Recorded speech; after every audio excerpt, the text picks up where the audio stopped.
C'est ça. Où nous pouvons venir travailler. Voilà. Merci. Là, je vois que vous êtes centré dans votre domaine. Oui, bon. C'est le management qui nous caractérise, surtout ça. Et la troisième finalité, c'est assurer une bonne place à chaque individu dans la société. Ok. Je suis en train de mettre un accent sur la troisième finalité. Tout à fait. Cette finalité répond au principe de Georges Bize qui dit oui. Placer l'homme qu'il faut à la place qu'il faut. La place qu'il faut, ok. Donc pour que cet homme soit placé à la place qu'il faut, il doit passer par... Ça c'est Georges Georges Bize. Ok. Mais je vous rappelle aussi en management, il y a aussi un notaire qui a placé cela. C'est Frédéric Taylor. Okay. Il a dit le One Best Way, c'était une division du travail. Il parle qu'il faut mettre l'homme qu'il faut à la place qu'il faut. Et il en appelle des right man on right place. Okay. Donc il y a des auteurs qui sont complétés de gauche à droite selon les dimensions de la science. Hein. Très important. Merci. Oui. Ici, je suis en train de vous donner l'exemple, monsieur le gestionnaire. Si vous voulez entrer dans la salle de fête, oui. Sachez que dans cette salle de fête, il y a déjà votre place qui a été préétablie. Ok. Bien que cette place a été préétablie, il est impossible d'arriver sur cette place. Il faut une orientation. Il faut une orientation. Très important. Effectivement, oui. Il faut une orientation pour arriver à cette place-là. Ok. C'est pourquoi, lorsque Dieu a créé un homme, oui. Chaque personne a une place dans la société. Donc Dieu n'a pas créé la femme. Hein? Vous entrez en management des hommes. Moi, j'aimerais que vous puissiez le confirmer. Voilà. Oui. La femme était dans l'homme. Donc la femme était dans l'homme. Oui, ça c'est la Donc religion. le management des hommes a sa place dans la vie scientifique. C'est ça. Certainement. Ok, merci beaucoup. Oui. Monsieur David, je ne veux pas que nous puissions aller trop en besogne scientifiquement. Voilà. Rentrons pour parler de l'orientation scolaire d'abord. Qui peut être appelé orienteur dans le domaine de l'éducation? Et ça se fait comment? Il faut avoir quelle spécialité ou qualification? Ça, c'est une question très importante. Oui. Et d'ailleurs, cela fait rage aujourd'hui en République démocratique du Congo. Tout le monde se programme orienteur. Ok. Le travail d'orientation est réservé à un psychologue. À un psychologue? Oui. Ok. À quelqu'un qui a fait... Donc l'homme des GAICEF, de gestion des institutions scolaires et professionnelles, il est sous-qualifié dans ces domaines-là? Oui. Ah ok. On peut. C'est ce que nous venons de dire. Monsieur Walcott, vous le confirmez? Nous devons placer... Donc là, parce que sur ce plateau, vous avez dit que vous êtes aussi spécialiste en gestion des institutions scolaires et tout vous concerne. Voilà. Vous avez dit tout vous concerne. C'était... Oui. Nous sommes le gestionnaire, en même temps les administrateurs. Oui. Mais lui, c'est un conseiller d'orientation. Ok. En tout cas, vous savez, aujourd'hui, nous avons des problèmes dans l'orientation. Oui. Je peux dire dans nos écoles. Donc, il fallait que lui existe aussi. Toujours lui existe. Si lui n'existe pas dans une école, on a un problème d'orientation. Il y a un problème. Il fallait que lui là existe. Voilà. C'est lui qui est confirmé. Oui, je le confirme. Lui, il est orientaire, moi je suis gestionnaire. Donc vous ne serez pas orienté? Moi, en tout cas, même pas une fois, je ne peux pas le faire. Merci beaucoup pour cette honnêteté scientifique d'ailleurs que nous saluons. Merci. Alors nous sommes avec notre expert dans l'orientation scolaire et professionnelle. Donc on comprend que l'émission est en train de passer et les promoteurs, les enseignants, les chefs d'établissement de la ville de Kolwezi, partout dans la province d'Ilwa-là-bas, et parce que cette émission doit se passer sur le plan international, dans des plateformes, ils doivent comprendre que dans chaque école secondaire surtout, on doit avoir un spécialiste en orientation scolaire. Donc manquer un spécialiste en orientation scolaire, c'est déjà détourner les enfants, mettre les enfants en difficulté. Et ces enfants auront des problèmes pour avoir des travails, pour effectuer un travail efficacement. C'est ça. Alors, ces enfants seront sous-qualifiés. professionnellement. C'est-à-dire, il y a des sous-qualifiés scientifiquement et les sous-qualifiés professionnellement. Quelqu'un peut être qualifié scientifiquement, mais professionnellement, il est sous-qualifié. On peut donner l'exemple d'un enseignant, quelqu'un qui a fait la pédagogie générale, mais il se retrouve devant les enfants, il ne sait pas dispenser les enseignements. Cette personne là-bas, il est sous-qualifié professionnellement, mais qualifié scientifiquement. Scientifiquement, voilà. c'est ça. C'est comme aujourd'hui, on peut aussi parler d'un professeur de français qui termine, il est licencié en français, mais il arrive devant les enfants, il ne sait pas conjuguer les verbes avoir au temps présent, ou encore accorder les verbes avec son participe passé. Tout cela, c'est la sous-qualification. Donc, je crois que les orienteurs qui sont avec nous sur ce plateau, ils ont la place dans les écoles. C'est ça. Manquer un orienteur, je crois, monsieur le spécialiste, est-ce que l'orienteur, comme vous êtes là-bas, est-ce que vous pouvez aussi donner cours ou vous avez aussi un bureau là-bas? Au bureau, vous pouvez, quelles sont les faisabilités? Merci. Vous allez donner cours ou bien vous avez aussi une attribution au bureau? Selon le règlement ministériel, oui, il fallait que chaque école ait une cellule d'orientation. Une cellule d'orientation qui sera composée d'un seul professeur ou beaucoup de gens? Attention. Oui. Cette cellule d'orientation est composée par plusieurs membres. Ok. Mais l'animateur, c'est le conseiller en orientation scolaire et professionnelle. Très bien. Une question. Oui. Monsieur Walcott, vous avez une impression? Peut-être avant que notre spécialiste nous explique. Oui. Il a souligné un mot là qui est pour être un orienteur, il faut avoir fait la psychologie. Oui. Maintenant, ma question est de savoir, faire la psychologie même dans une université ou bien seulement dans les institutions supérieures pédagogiques? Et puis la psychologie, il y a beaucoup de gens qui... Donc même la psychologie du travail, par exemple. Oui, la psychologie est trop vaste. Oui. Comment on peut trouver ces individus? Voilà. Ces gens l'appelaient les orienteurs. Oui.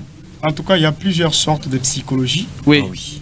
Mais pour orienter, celui qui est qualifié à orienter, il doit faire l'orientation scolaire et professionnelle.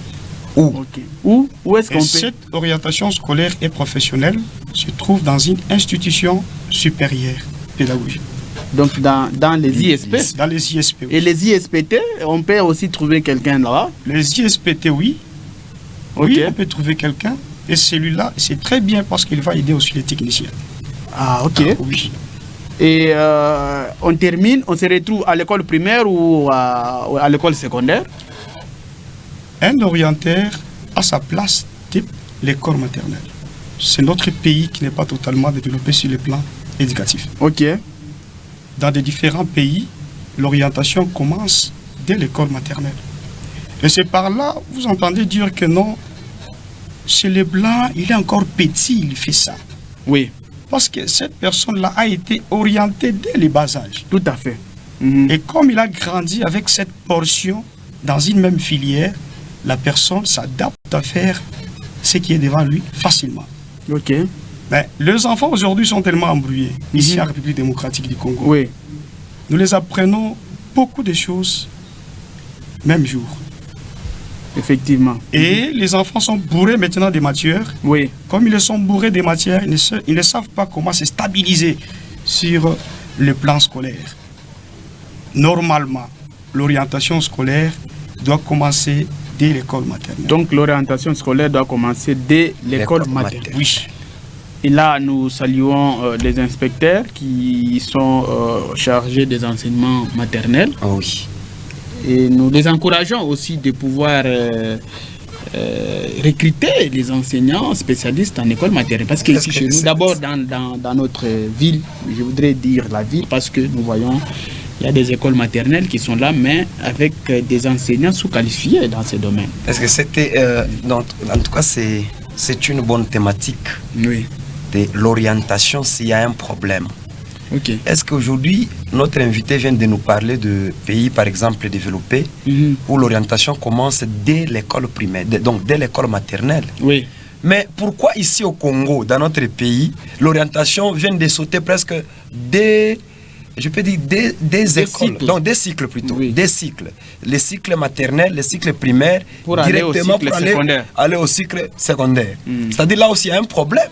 Monsieur le gestionnaire, il y a un grand problème. Oui. Et d'ailleurs, laissez-moi vous dire que l'enseignement en RDC est tellement malade. Oh. Ok. Il faut chercher les véritables médecins pour soigner Pour l'enseignement. soigner l'enseignement en RDC. Ça, Donc, c'est vrai. Mhm. Sur toutes les étapes, Oui. l'enseignement est foutu.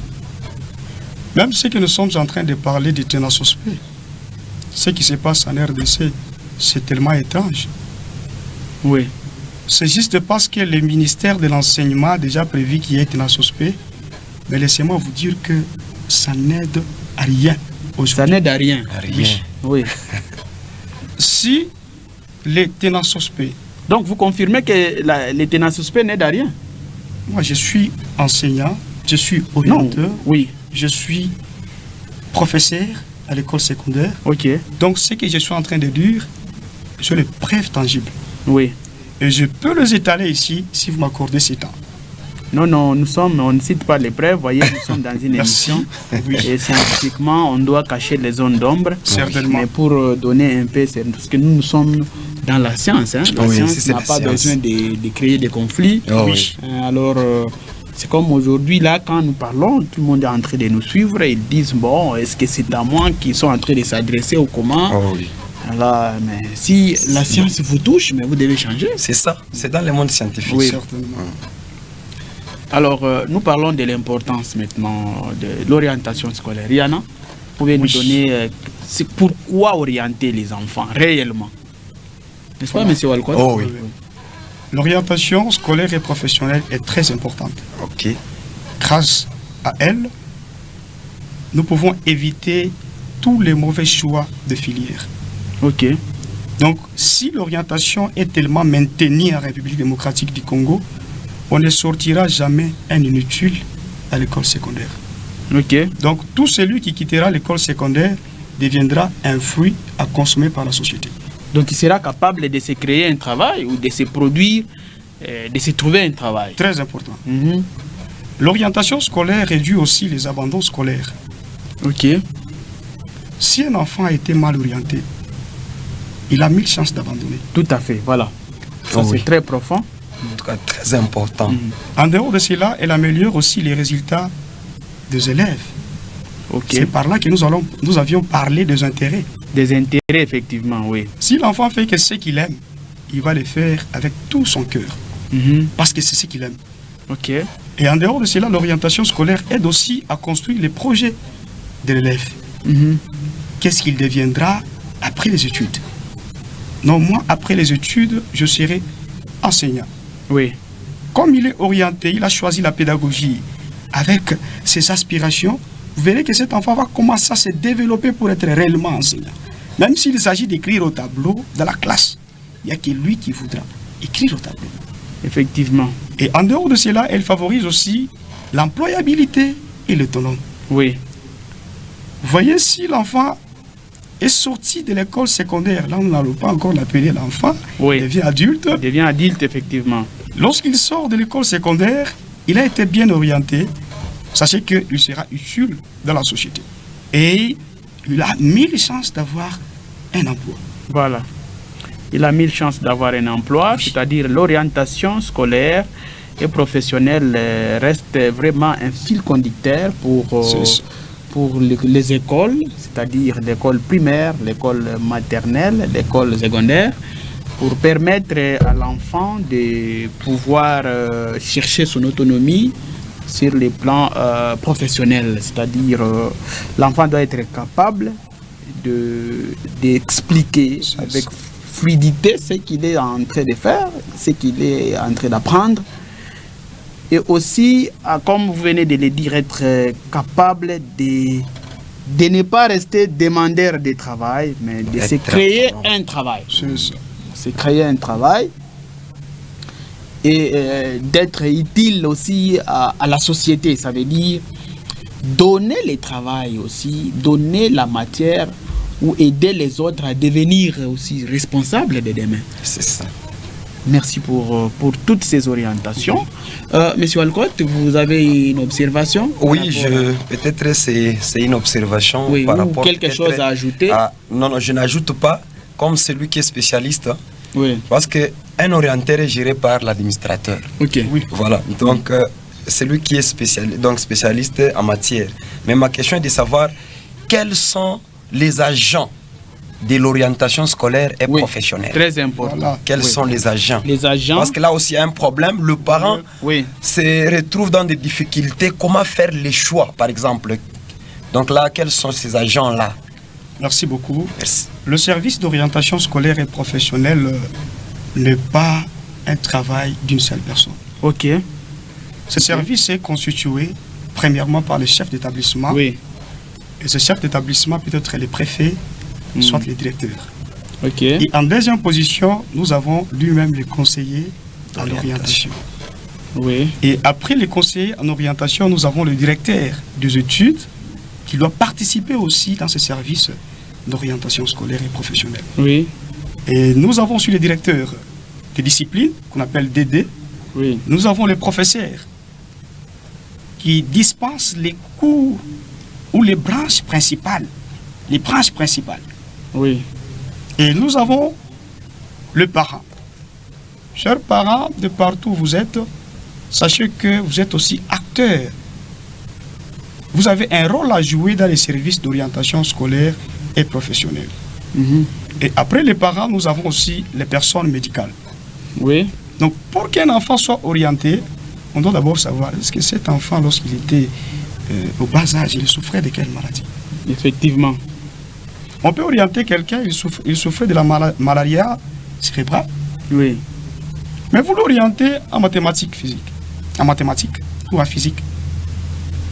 Vous verrez qu'après un moment,